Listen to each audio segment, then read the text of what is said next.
इस कहानी का नाम है जुदाई की रातों में भटकती आत्मा। पुराने पहाड़ों से घिरे एक छोटे से गांव का नाम था रतनपुर।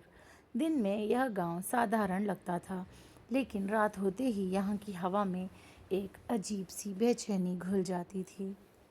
लोग कहते थे कि आधी रात के बाद नदी किनारे किसी स्त्री के रोने की आवाज़ सुनाई देती है। कोई उसे देख नहीं पाया था, पर उसकी सिसकियाँ हर उस दिल को छू जाती थी जो प्रेम का अर्थ समझता था। बहुत साल पहले इसी गांव में आरव और मीरा रहते थे। दोनों बचपन के साथी थे और समय के साथ उनका साथ गहरा प्रेम बन गया। आरव गांव का सबसे सादा और सच्चा युवक था, जबकि मीरा की आंखों में सपनों का पूरा आकाश बसता था। दोनों अक्सर नदी किनारे बैठकर भविष्य के सपने देखा करते थे। मीरा कहती, अगर कभी हम अलग हुए तो मैं जी नहीं पाऊंगी। आरव हंसकर जवाब देता, मैं तुम्हें कभी जाने ही नहीं दूंगा। लेकिन किस्मत को शायद उनका साथ मंजूर नहीं था। एक दिन शहर से आए कुछ लोगों ने आरव को काम का बड़ा मौका दिया।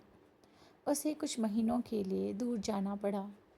जाने से पहले उसने मीरा से वादा किया कि वह लौटकर उससे शादी करेगा। मीरा ने मुस्कुराकर उसे विदा किया, पर उसके दिल में अनजाना डर था। दिन महीनों में बदल गए। आरव की कोई खबर नहीं आई। गांव में अफवाह फैल गई कि जिस शहर में वह गया था वहां भयानक दुर्घटना हुई और कई लोग मारे गए। किसी ने पुष्टि नहीं की, पर खबर धीरे धीरे सच मान ली गई। मीरा ने इंतज़ार करना नहीं छोड़ा। हर शाम वह नदी किनारे जाकर बैठती और दूर रास्ते को देखती रहती। गांव वालों ने उसे समझाया कि आरव अब कभी नहीं लौटेगा, पर मीरा ने विश्वास नहीं छोड़ा। उसका इंतज़ार धीरे धीरे उसकी सांस बन गया। बारिश, सर्दी, गर्मी, हर मौसम में वो वहीं बैठी रहती। एक रात तेज़ तूफान आया, बिजली चमकी, नदी उफान पर थी, लेकिन मीरा फिर भी उसी जगह खड़ी रही। वह बार बार पुकार रही थी, आरव तुम लौट आओ, मैं यहीं हूँ। सुबह जब गांव वाले नदी किनारे पहुँचे तो उन्हें मीरा का शरीर पानी के पास पड़ा मिला। उसकी आंखें खुली थी, जैसे वो अभी भी किसी का इंतज़ार कर रही हो। पूरे गांव में शोक फैल गया। लोग कहते रहे कि इंतज़ार ने उसकी जान ले ली। उसके बाद से अजीब घटनाएं शुरू हुई। आधी रात को नदी किनारे सफ़ेद साड़ी में एक धुंधली आकृति दिखाई देती। वह धीरे धीरे चलती और किसी का नाम पुकारती। उसकी आवाज़ में इतना दर्द होता कि सुनने वालों के रोंगटे खड़े हो जाते। बुजुर्गों ने कहा कि मीरा की आत्मा को शांति नहीं मिली, क्योंकि उसका प्रेम अधूरा रह गया। साल बीत गए, लोग उस रास्ते से रात में गुजरना छोड़ चुके थे। तभी एक दिन गांव में एक अजनबी युवक आया। उसका नाम आरव था। वह थका हुआ, घायल और बदला हुआ दिखता था।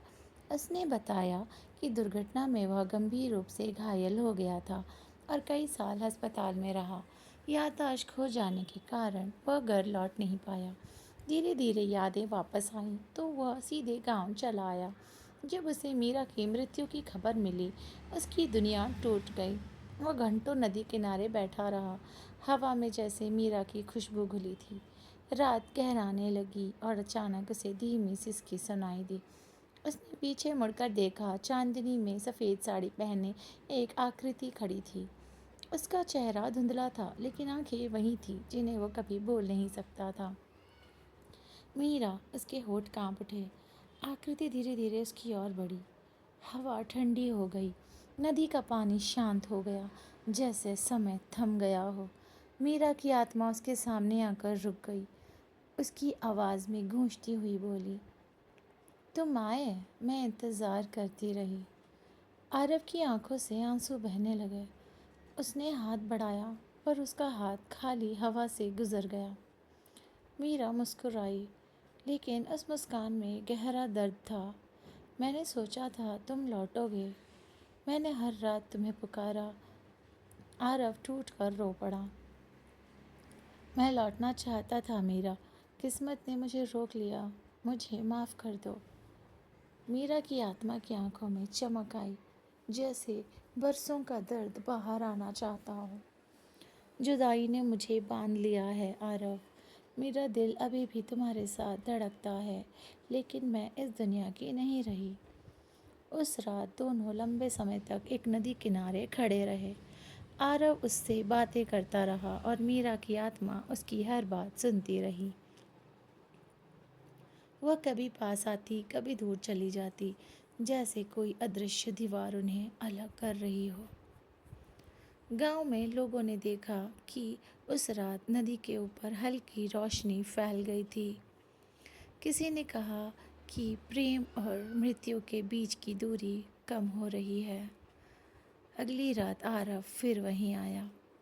उसने दीपक जलाया और कहा, अगर मेरा प्यार सच्चा है तो तुम्हें शांति मिले। मीरा की आत्मा फिर प्रकट हुई। इस बार उसका चेहरा शांत था। उसने कहा, तुम्हारे लौट आने से मेरा इंतज़ार पूरा हुआ, लेकिन मेरी मुक्ति अभी बाकी है। आरव ने आंखें बंद कर प्रार्थना की। उसने स्वीकार किया कि प्रेम सिर्फ साथ रहने का नाम नहीं, बल्कि दूसरे की शांति चाहने का नाम है। जैसे ही उसने ये कहा, हवा में हल्की गर्माहट फैल गई। मीरा की आकृति चमकने लगी। उसकी सिसकियाँ धीरे धीरे मुस्कान में बदल गई। अब मुझे जाना होगा, उसने कहा। तुम्हारा प्यार मुझे मुक्त कर रहा है। आरव ने कांपती आवाज़ में पूछा, क्या हम फिर मिलेंगे? मीरा ने आसमान की ओर देखा। जहाँ सच्चा प्रेम होता है, वहाँ जुदाई सिर्फ एक पल होती है। धीरे धीरे उसकी आकृति रोशनी में बदल गई और हवा में विलीन हो गई। नदी का पानी शांत बहने लगा। उस रात के बाद कभी किसी ने रोने की आवाज़ नहीं सुनी। आरव ने गांव में रहकर मीरा की याद में एक छोटा सा मंदिर बनवाया। लोग वहां जाकर प्रेम और धैर्य की कहानी सुनते। कहते हैं कि कभी कभी चांदनी रात में वहां हल्की सी खुशबू महसूस होती है, जैसे कोई आत्मा अब शांति से मुस्कुरा रही हो। रतनपुर गांव फिर से सामान्य हो गया, लेकिन लोगों के दिलों में एक कहानी हमेशा के लिए बस गई। एक ऐसी प्रेत आत्मा की जो जुदाई की आग में तड़पती रही, और एक ऐसे प्रेम की जिसने मृत्यु के पार जाकर भी उसे मुक्ति दे दी। समय बीतता गया, लेकिन आरव का जीवन पूरी तरह बदल चुका था। वह हर सुबह मंदिर की सफाई करता, फूल चढ़ाता और चुपचाप नदी को देखता रहता। उसे लगता था कि पानी की हर लहर में मीरा की हंसी छिपी है। गांव के बच्चे उससे कहानी सुनने आते और वह उन्हें बताता कि प्रेम कभी किसी को बांधता नहीं, बल्कि मुक्त करता है।